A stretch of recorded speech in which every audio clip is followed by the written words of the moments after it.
자, 안녕하세요. 손을 막 흔들어도 될 것 같은 이런 이 친숙한 분위기. 자, 오늘 이 시간은 어쨌든 이름은 이게 이름이 합격 전략 특강인가요? 그쵸? 아닌가? 이름이 뭘로 돼 있지?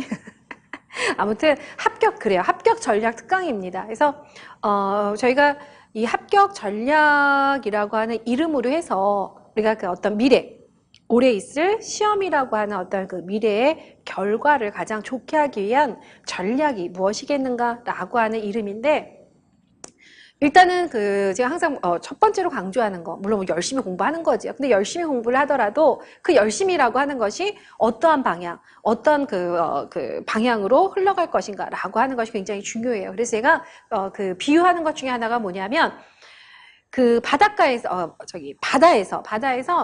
노를 있는 힘을 다해서 열심히 저어요. 여러 사람이 뭐 혼자서든. 그런데 그래서 굉장히 빠른 속도로 가는데, 문제는 뭐냐면 그 배가 어느 방향으로 가는지 알지를 못한다면, 열심은 있으나 굉장한 노력을 하나 그 방향이 내가 원하는 방향 또는 맞는 방향으로 가는가의 문제가 항상 있어요. 그렇기 때문에 우리는 끊임없이 나침반을 통해서 방향이 맞는지 확인하고, 또 실제 목적지까지 얼마큼 남았는지, 그래서 얼마만큼의 더 속도를 내야 되는지, 이런 것들을 이제 계획하고 준비하고 그런 전략을 세워야 되는데, 이제 우리가 그 시험이라고 하는 미래에 어떤 이루어지는 시험에 대해서 이에 대한 전략을 세우고, 그 다음에 어떻게 하면 그런 합격이라고 하는 결과를 이끌어낼 수 있겠는가라고 하는 그러한 그 측면에서 이 합격 전략은 굉장히 중요하다고 할 수 있겠죠. 그래서 우리가 실제 제가 재작년에도 그랬고 작년에도 보시면 12월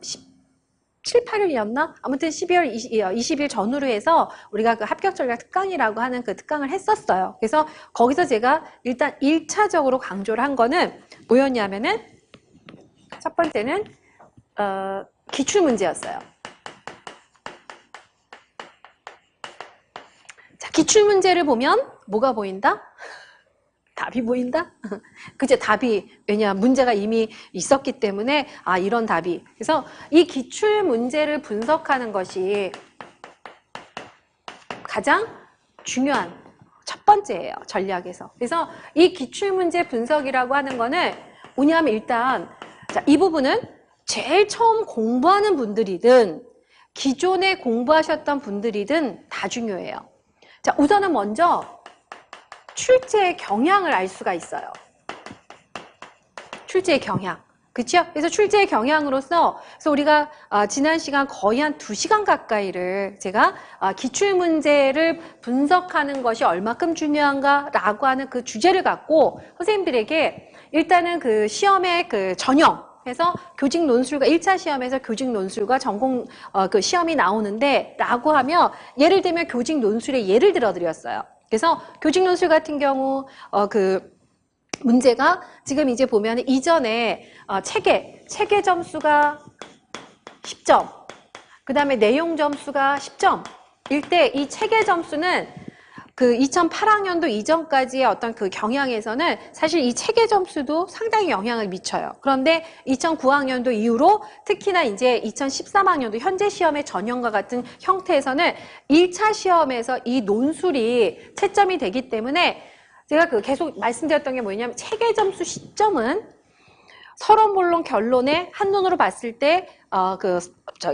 그 문단 나누기가 되고, 그 다음에 글자 수 초과하지 않고, 그 다음에 서론이라고 하는 어떤 성격, 그 다음에 결론의 마무리 성격, 요것만 맞추면 이 10점은 기본입니다 라고 하면서, 그럼 나머지는 내용이에요. 그래서 내용에 대해서 기출된 내용을 통해 보면 2013학년도 이후로 보면 내용이, 형식은 논술이지만 이 그 내용을 통해서 보면 논술이긴 하나 거의 답안이 규정되어 있는 이런 내용이 나오지요. 자, 이게 지금 내용 체계가 5점에서 체계는 5점, 내용은 15점으로 바뀌었어요. 근데 글자 수는 1200자가 똑같습니다.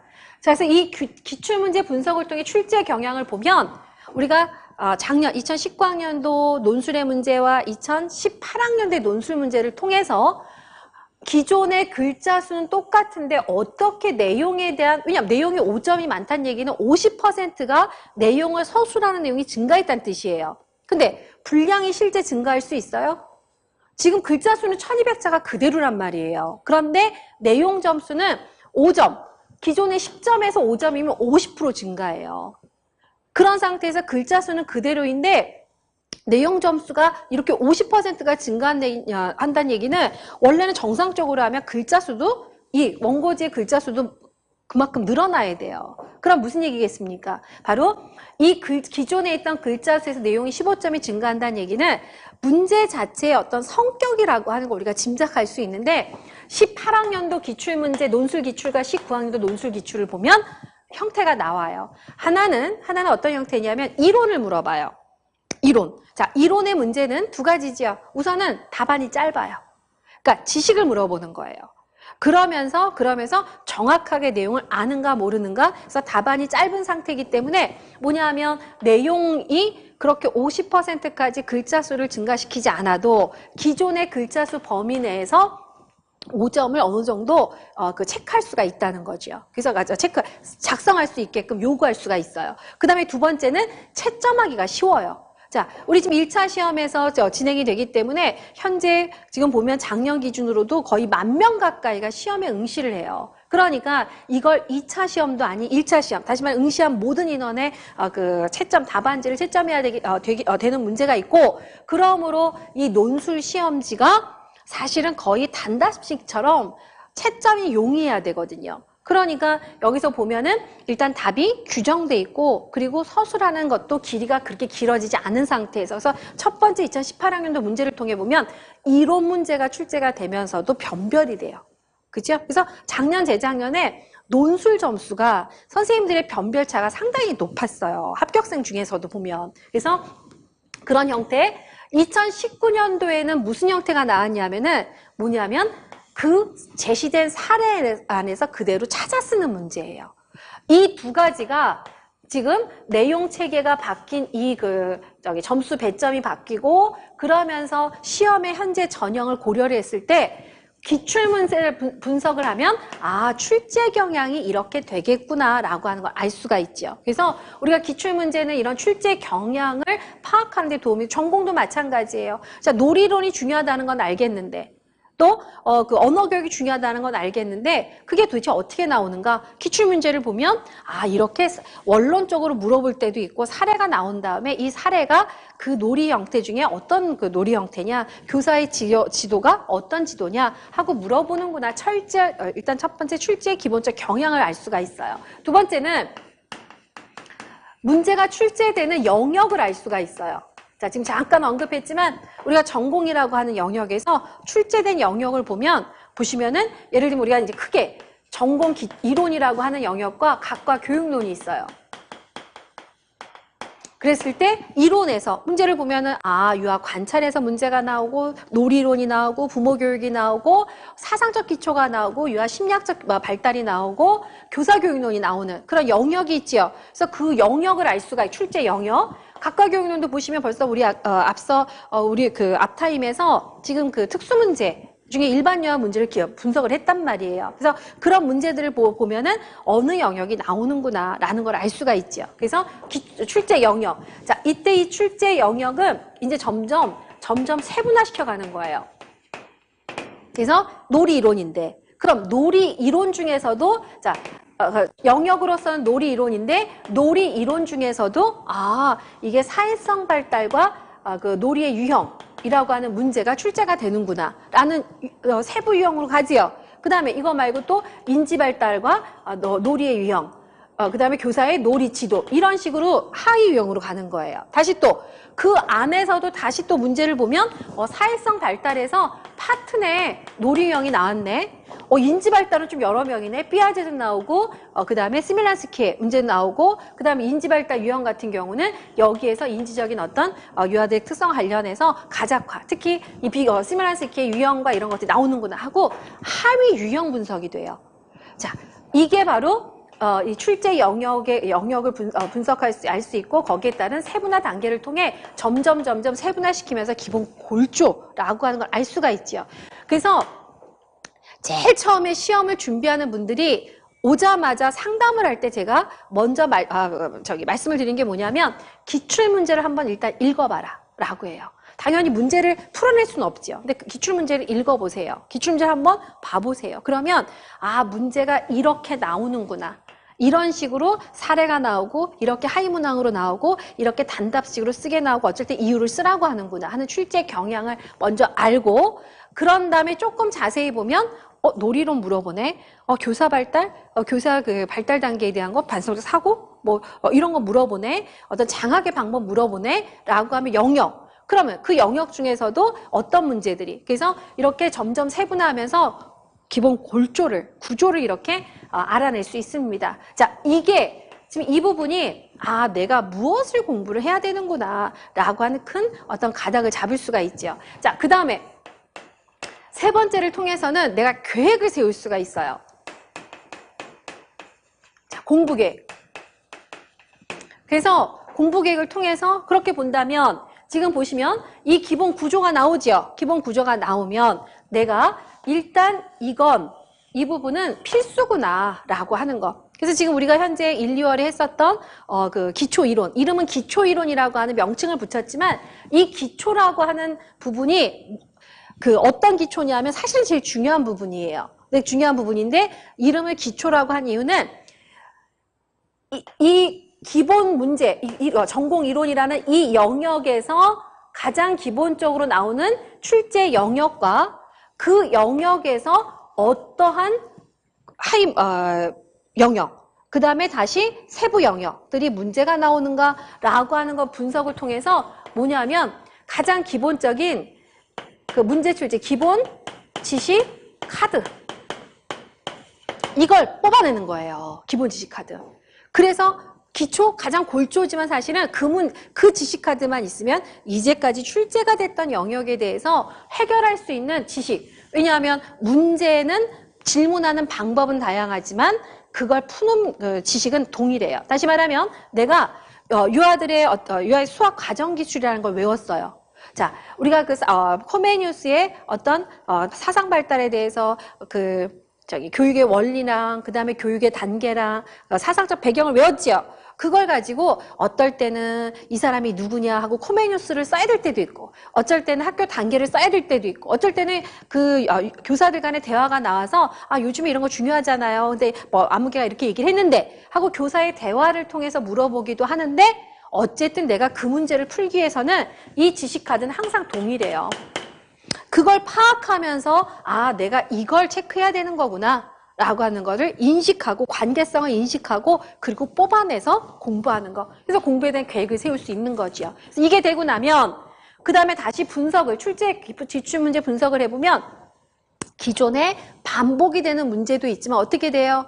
새롭게 출제되는 영역이 있어요. 그럼 출제되는 방식을 보면 여기서 파튼이 나왔는데 파튼 말고도 누가 있는가 라고 해서 범위를 넓혀갈 수 있겠죠. 그러면서 이 분석을 통해 내가 1차적으로는 기출문제 나온 것 2차적으로는 그 등위적인 측면에서 추가할 것 이러면서 플러스 계획을 세워나갈 수 있는 겁니다. 그래서 이 모든 것의 어떤 출발점이 기출문제 분석이라는 걸 알 수가 있어요. 그래서 우리 작년 18년도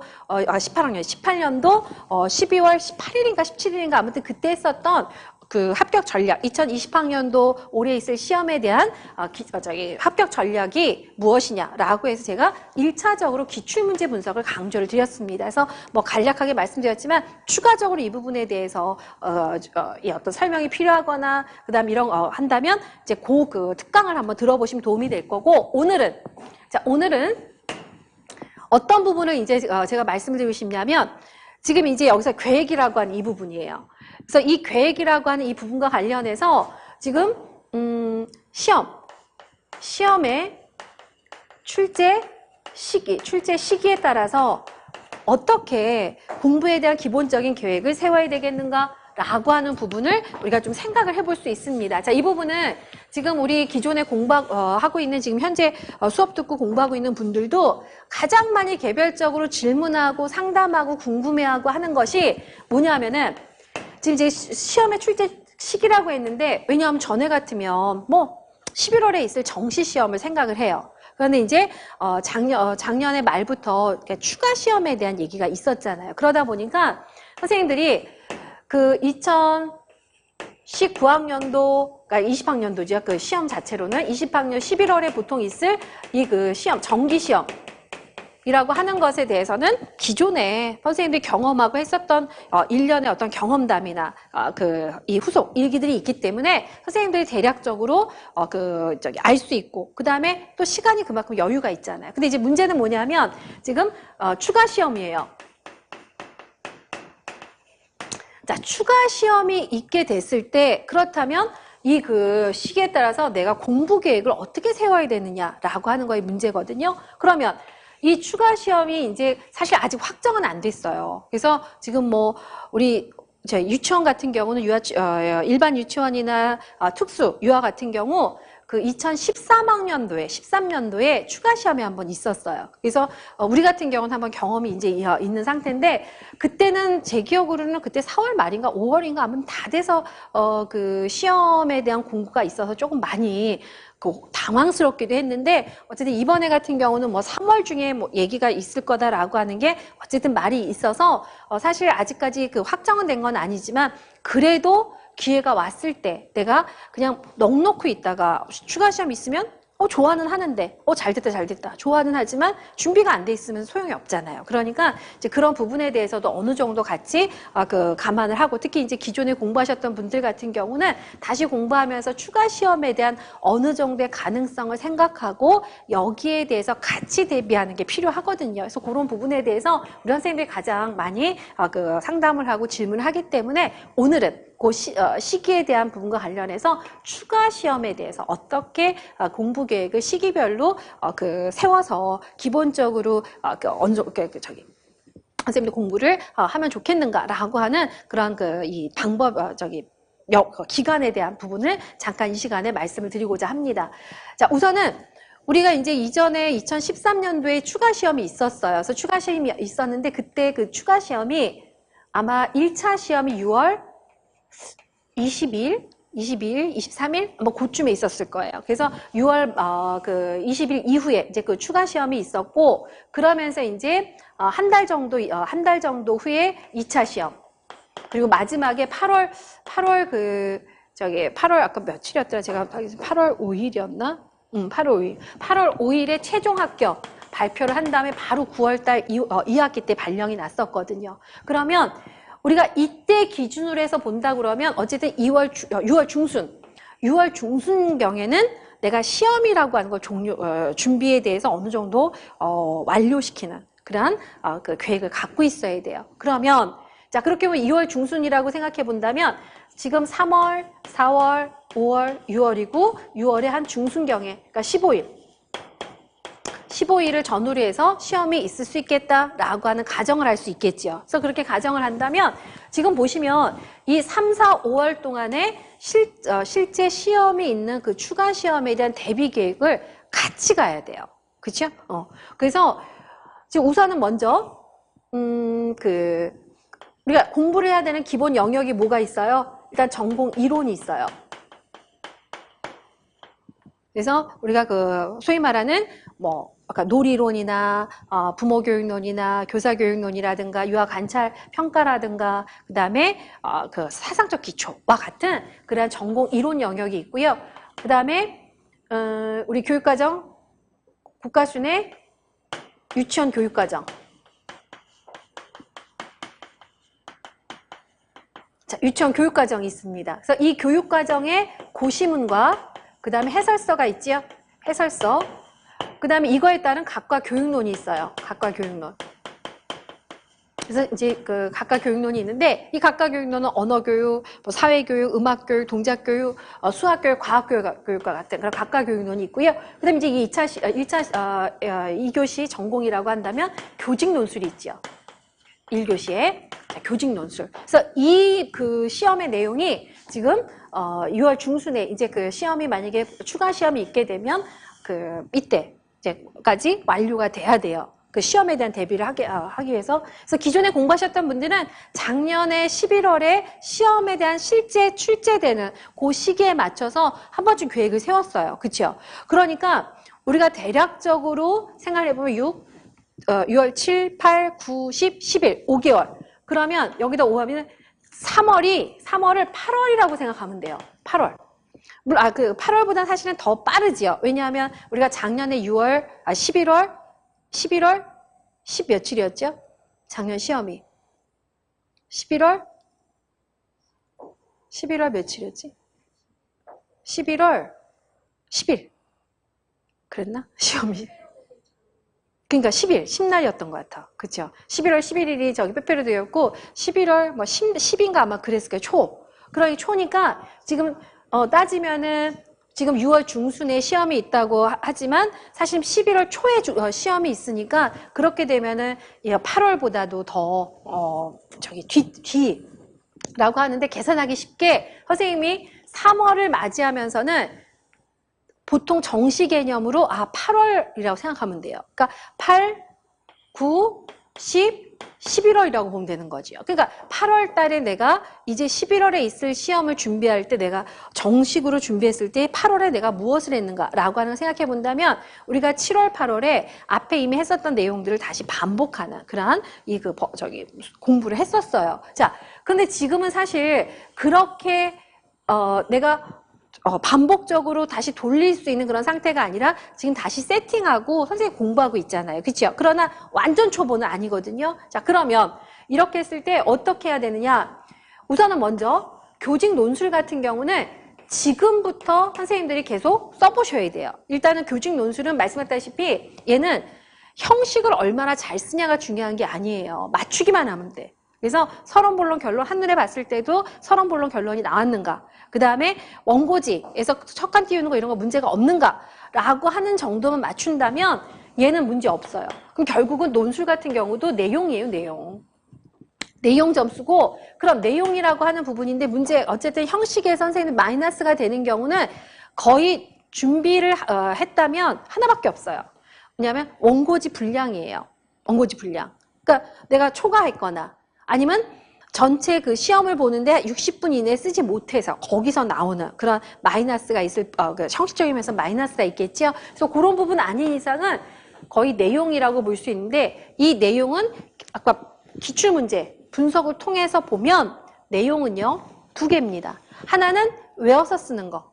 그 다음 하나는 있는 것 중에 찾아 쓰는 거. 근데 암기해서 하는 거가 아까도 말씀드렸다시피 이게 15점의 내용 배점에서는 지금 하나의 경향이에요. 그것도 왜냐하면 선생님들 변별을 할 수 있는, 특히나 지금 1차 시험에 대한 그 수준이 그 난이도가 전에 비해서 좀 더 쉬워졌어요. 그럼 수월해졌다는 얘기는 그만큼 선생님 그러니까 높은 수준으로 해서 비슷해진다는 얘기지요. 그럴 때 오히려 교직 논술이 많이 변별의 차이를 두거든요. 근데 선생님들이 이 변별의 차이가 글 쓰는 형식이라고 많이 좀 고민을 하기도 하고 부담을 갖는데 아니에요. 내용 때문에 그래요. 그래서 2018학년도 같은 경우는 앱스타인의 그 부모와 가정이 어떤 유치원과 가정이 협력하는 유형이라는 그 지식. 그 다음에 브렌펜-브레너의 생태학적 체계 이론에서 미시체계와 중간체계, 외체계라고 하는 것에 있어서의 그 개념과 영향. 그 암기된 내용을 썼느냐 못 썼느냐 너무나 명확하지요. 그래서 그런 부분들은 맞으면 0점, 1점, 틀리면 0예요. 자, 그래서 작년 같은 경우는 거기에 나와 있는, 왜냐하면 제안한 동료 장학의 내용이라고 하는 게 이미 사례에 나와 있기 때문에 거기에 써 있는 걸 써야 돼요. 아무리 그럴듯한 동료 장학의 내용이라 할지라도 거기서 제안한 게 아니면 안 되지요. 그래서 그런 부분에서 내용 점수에 대한 변별을 했고요. 사실은 사례에서 쓰는 건 별 문제 없어요. 왜냐하면 사례에서는 있는 거를 그대로 찾거나 해서 쓰면 되니까. 그래서 선생님 실제로 보시면은 이 내용에 대한 15점에서 변별을 하는 가장 중요한 요소는 뭐냐면 결국 1차 시험, 여기서 공부한 내용들을 갖다 쓰는 거예요. 그러니까 전공 공부를 하는 그 내용이 교직에서도 필요하다라고 하는 거. 그러니까 지금 올해 같은 경우는 좀 더 제가 유념해서 봤으면 하는 게 뭐냐면 교사교육 쪽이에요. 지금 교직 논술이죠, 명칭이. 교직 논술이에요. 그러니까 교직 논술이 작년에 교사 장학 나왔거든요. 그럼 교사 발달이나 교사 교육 쪽에 나온다면 교사 발달의 단계에 대해서, 교사 발달의 어떤 특징이나 특히 단계에 대한 그런 지식의 이론의 내용이 교직 논술에서 요구할 수 있다는 거죠. 그럼 그거는 지식을 갖고 있으면 맞고 그걸 공부하지 않으면 마이너스가 되는 그런 아주 채점하기도 분명하고 그 다음에 점수에 대한 것도 명확하게 줄 수 있는, 다시 말하면 소위 말하는 채점자 간의 신뢰도가 거의 일치할 수 있는 그런 영역이에요. 그래서 이 교직 논술에 대해서는 지금부터 쓰는 이유는 뭐냐면 내가 시간 안에 그리고 서론과 결론이라고 하는 틀을 갖춘 상태에서 서술하는 방법, 그리고 이제 그 원고지 쓸 때 척간 띄우는 거, 이런 부분을 연습하는 거죠. 그래서 내용이라고 하는 게 아니라 그건 형식이라고 볼 수 있어요. 그래서 기출문제를 중심으로 해서 교직 논술 쓰기를 지금부터 해서 선생님 여러분들이 쭉 공부 준비를 한다면 그렇게 크게 문제 없습니다. 자, 그다음 이제 이 전공 논술과 그다음에 교육 과정에 대한 건데, 만약에 지금 6월에 문제 추가 시험이 있다 그러면 이 국가순회 교육 과정은 어쨌든 현행 지금 적용되는 게 몇 차예요? 2015 개정 유치원 교육 과정이에요. 그러니까 지금 6월 달에 보는 시험은 지금 2015 개정 유치원 교육 과정 현행 교육 과정입니다. 물론 정시 때 가서는 2019년 개정 유치원 교육 과정이 대상이 되고요. 그러니까 기존에 공부하셨던 분 같은 경우는 지금 현재 교육 과정이 그 시험의 대상이 되게 돼요. 그래서 그거 일단 알아두시면 되겠고, 그러면서 이제 이 내용에 대해 전공 이론 같은 경우는 지금 3월, 4월에 3, 4월 2개월을 두고 지금 전체 내용에 대해서 뭐냐면 이해하고 그 다음에 암기가 이루어져야 돼요. 이해와 암기가. 그러면 자, 이해와 암기라고 하는 게 이루어지는데 그 범위가 어떻게 되는가라고 하는 데에서 지금 3, 4월에는요. 뭐가 필수냐면 1차적으로 기출 영역에서 다룬 부분은 필수예요. 필수. 그게 지금 우리 1, 2월 수업이 초점을 맞추고 있는 거죠. 그래서 그게 필수고, 거기에 두 번째는 추가. 이론 같은 경우는 여기에 추가적으로, 기출문제는 안 나왔지만 추가적으로 해야 될 게 어떤 것인가 하는 걸 뽑아서 같이 이해와 암기가 들어가야 돼요. 이게 이제 3, 4월에 이루어지면서 5월 한 달 동안은 뭐를 하는가? 이 추가된 내용을 어떻게 해야 됩니까? 다시 점검해야죠. 그죠? 점검하면서 요 추가된 내용을 5월 한 달 동안에 다시 반복하고 점검하고, 내가 자체적으로 5월부터 뭐 6월 첫째 주 정도까지 한 5주의 시간을 두고 한 파트씩 돌리면서 마지막 정리를 하는 그런 방법으로 이 전공 이론을 진행을 해야 돼요. 자, 그다음 교육과정이 있어요. 자, 교육과정 같은 경우는, 교육과정의 경우는 지금 보시면 교육과정에서 이제 그 출제 경향을 이제 그 분석을 해보면, 교육과정이 막 개정이 됐을 때는 여기 출제 빈도가 높아요. 그 다음에 시험이 출제돼서 시간이 가면 갈수록 각과 교육론의 출제 빈도가 높아요. 예를 들면 여러분들 2013학년도 14학년도 기출문제를 한번 출제 영역을 분석해 보세요. 그러면 예를 들면 유아 언어교육, 의사소통 영역에서 거의 반반이에요. 다시 말하면 교육과정의 의사소통 영역의 내용 체계에 대한 문제가 뭐 4.5점이 나오는 그런 그 출제 빈도를 가지고 있다면, 작년 같은 경우 있죠. 2019학년도 기출문제를 보시면 의사소통 영역에서 교육과정의 내용 체계를 쓰는 문제가 한 문제도 출제가 안 됐어요. 무슨 얘기인지 아시겠죠? 그러니까 보면은 후반부에 가면 갈수록 각과 교육론에 대한 그 출제 빈도가 높습니다. 그래서 지금 이제 특히나 교육과정이 지금 개정이 되고 있는 그런 시점이, 그렇다고 해서 우리가 국가수의 교육과정을 아예 안 할 수는 없어요. 그래요. 그래서 기본적으로 공부해야 될 거는 일단 내용책의 세부 내용이라고 하는 거는 이제 해두지만, 어쨌든 이 각과 교육론의 비중이 중요할 수밖에 없어요. 그래서 이거 각과 교육론의 비중, 그러면 이제 우리가 3월부터 각과 교육론이 들어가는데, 이 3월부터 원래 이제 우리 그 수업의 기본적인 그 순서에서는 3, 4, 5, 6월 동안 진행이 됩니다. 3, 4, 5, 6월 동안 진행이 되는데 6월에 지금 시험이 있는데 이 순서대로 해서는 안 되겠죠. 그래서 지금 보면은 이거를 기간을 3월, 4월, 5월 중순까지로 잡아야 돼요. 3월, 4월, 5월 중순 잡아서 뭐냐면 3월, 4월, 5월 중순으로 잡고 기본 내용과 그 다음에 그 기본 내용에 대해 기본 내용과 기본 내용 그리고 내용에 대한 이해와 암기가 이루어져야 되는데 여기서 보면 아까 기본적인 내용에 대한 게 뭐라고 그랬습니까? 바로 기출문제라고 그랬죠. 기출문제를 통해 어떤 내용이 기본 지식카드로 나왔는가. 그래서 기출문제를 통해서 기본적으로 반드시 필수적으로 암기해야 될 내용이 무엇이 있는가 하는 것들이 여기서 먼저 이루어져야 돼. 1차적으로. 그러면서 이제 이거는 회차적으로 계속하고 플러스 아까 추가 내용 있었지요. 자, 이 추가 내용인데 이거는 처음에 3월, 4월, 3월, 4월에는 추가되는 파트를 어떻게 해야 되냐면은 이거 추가 하고 기록하는 그 위주로 해서 해야 된다고 한다면 자, 이거를 3월, 4월까지 다 마무리해야 돼요. 3월, 4월까지. 그리고 5월부터는 그 추가되는 내용도 암기가 들어가야 돼요.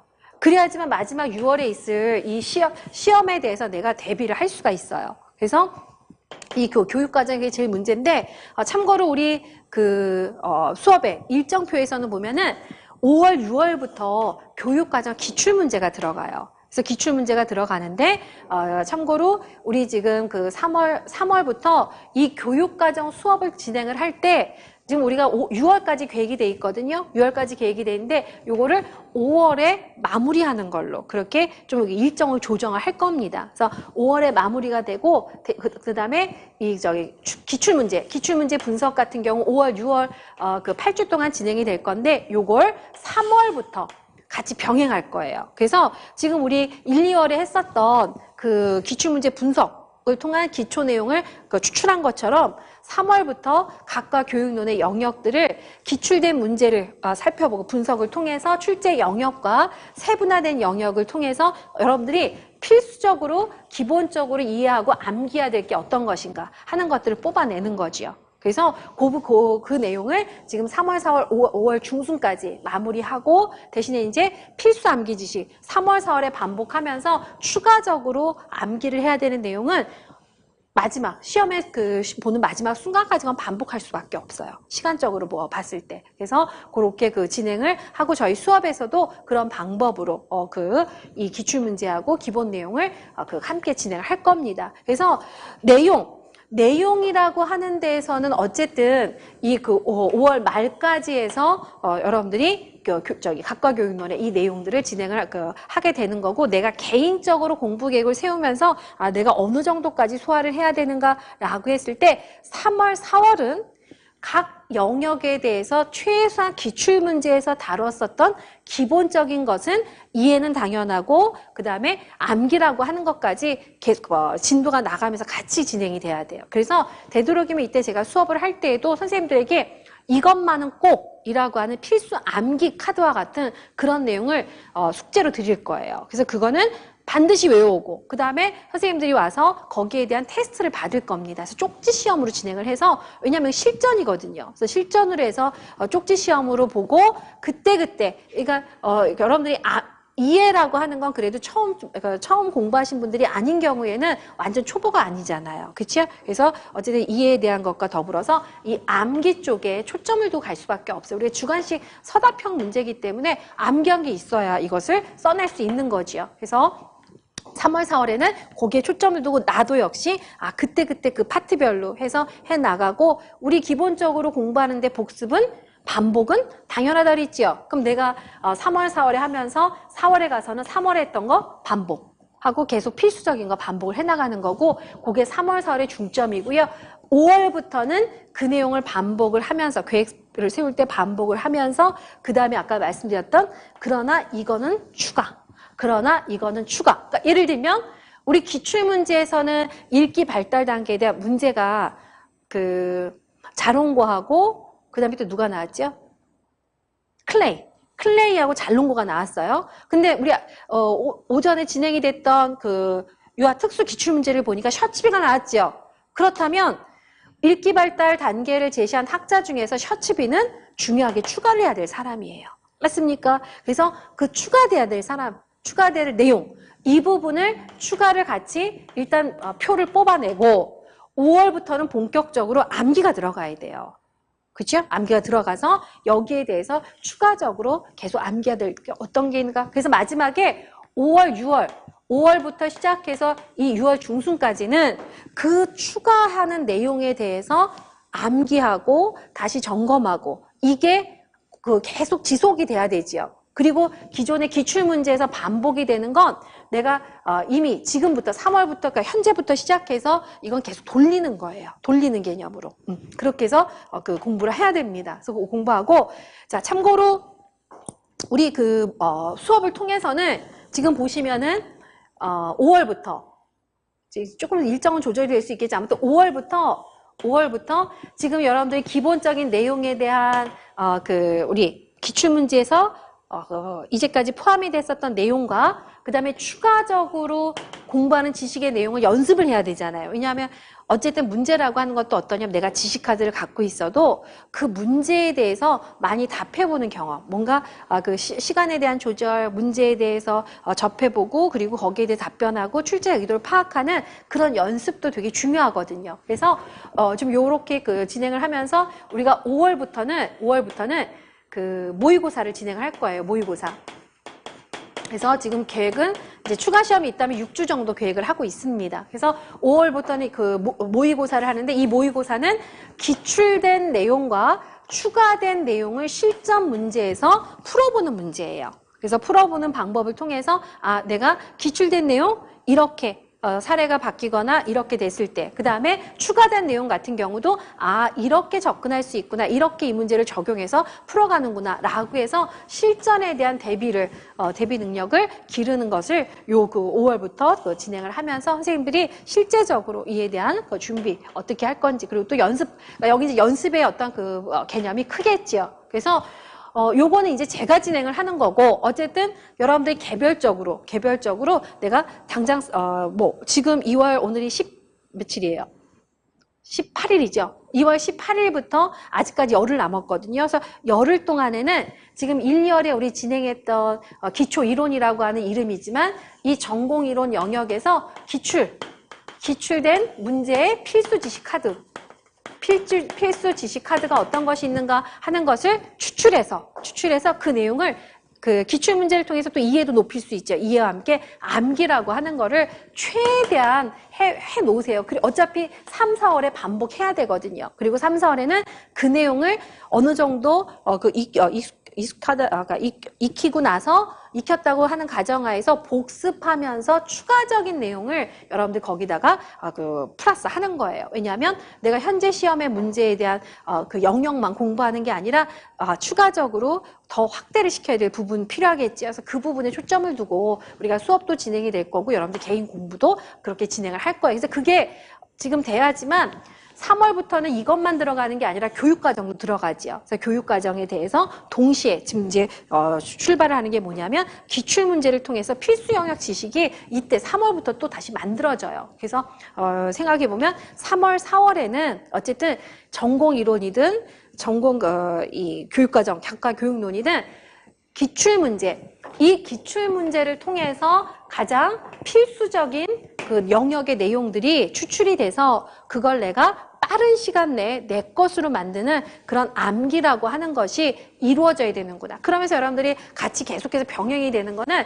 기출문제예요. 기출문제. 그래서 옆에 기출문제에 대해서 답을 외우라는 뜻이 아니라 그 문제가 출제된 방식을 계속 보는 거지요. 왜냐하면 이것까지만 하고 그냥 마무리할게요.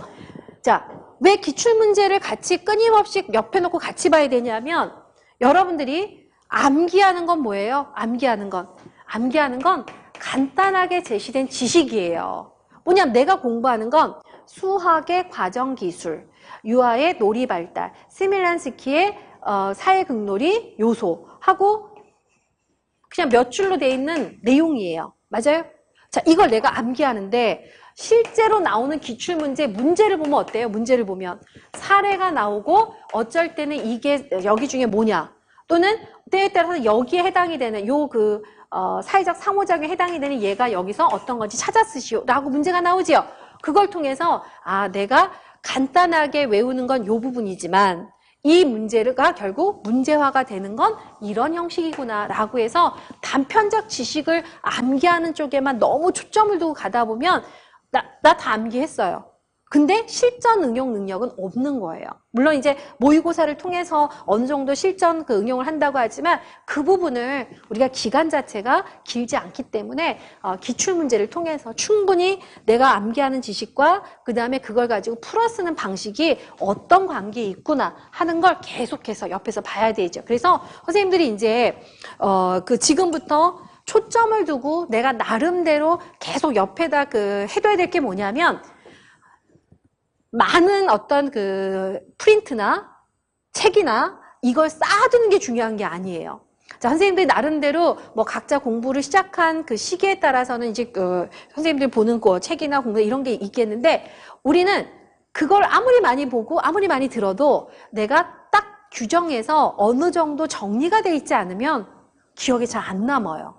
그러니까 선생님들이 지금 옆에 한 파트 한 파트씩 공부를 하면서 옆에 둬야 될 건 뭐냐면 내가 최소한으로 간략화시키는 그런 어떤 기본적인 내용들을 옆에 계속 눈에 보이게 해놔야 돼요. 그래서 반복해서 보고 그리고 외울 거 외우고 쓸 거 쓰고 이게 뭐였지? 자세히 보고 싶으면 책 들어가고 그러니까 내 눈 앞에 내 옆에 간략하게 제시한 가장 기본적인 제목을 중심으로 하더라도 그 내용들이 있어요. 예를 들면 아까 수학의 가정기술이다. 그러면 실제로는 예를 들면 의사통의 유형이 뭐가 있는가, 그 다음에 뭐 연계 유형이 뭐가 있는가 자세히 나오지요.